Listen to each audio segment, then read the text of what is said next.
Fertility ப்ராப்ளம்னா என்ன டிசீஸா doctor? அப்படிலாம் எதுவும் இல்லையே, அது உங்க டெய்லி ஃபுட் ஹேபிட்ஸ்ல தான் இருக்கு. அப்போ டக்குன்னு ஒரு ஃபுட் ரேட்டிங் பார்த்துடுவோமா?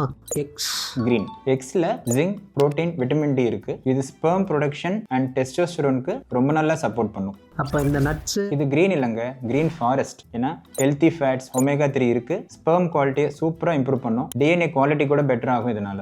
ஆல்கஹால் ரெட்டு தான், ஆனால் உங்களை பொறுத்தது. அக்கேஷனலாக எடுக்கிறீங்கன்னா ஆரஞ்சு சொல்லலாம், ஆனால் ரெகுலராக எடுக்கிறீங்கன்னா கண்டிப்பாக ரெட்டு தான். டெஸ்டோஸ்டெரோன் கம்மியாகும், ஸ்பெர்ம் கவுண்ட் அண்ட் எரெக்ஷன் ரெண்டுமே அஃபெக்ட் ஆகும். பனானா கிரீன் கண்டிப்பாக. பொட்டாசியம் அண்ட் விட்டமின் B6 இதில் ரிச்சாக இருக்குது. பிளட் ஃப்ளோ இம்ப்ரூவ் ஆகும். செக்ஷுவல் பர்ஃபார்மன்ஸ்க்கும் நல்லாவே சப்போர்ட் கொடுக்கும். இப்போ தெரியுதா ஏன் சினிமாலெல்லாம் பாலும் பழமும் கொடுத்து அனுப்புகிறாங்கன்னு? Too much of protein powder எடுக்கிறது. டூ மச் அப்படின்றதுனால ரெட். எக்ஸஸ் சப்ளிமெண்ட்ஸ் ஹார்மோன் பேலன்ஸை கன்ஃபியூஸ் பண்ணிடும். எல்லாமே பேலன்ஸாக இருக்கிற வரைக்கும் பிரச்சனை இல்லை. அளவுக்கு மிஞ்சினா அமுதமும் நஞ்சு. ஸ்பினாச் அண்ட் கிரீன் வெஜ்ஜிஸ் அதான் அதுலேயே இருக்குங்களே கிரீன்.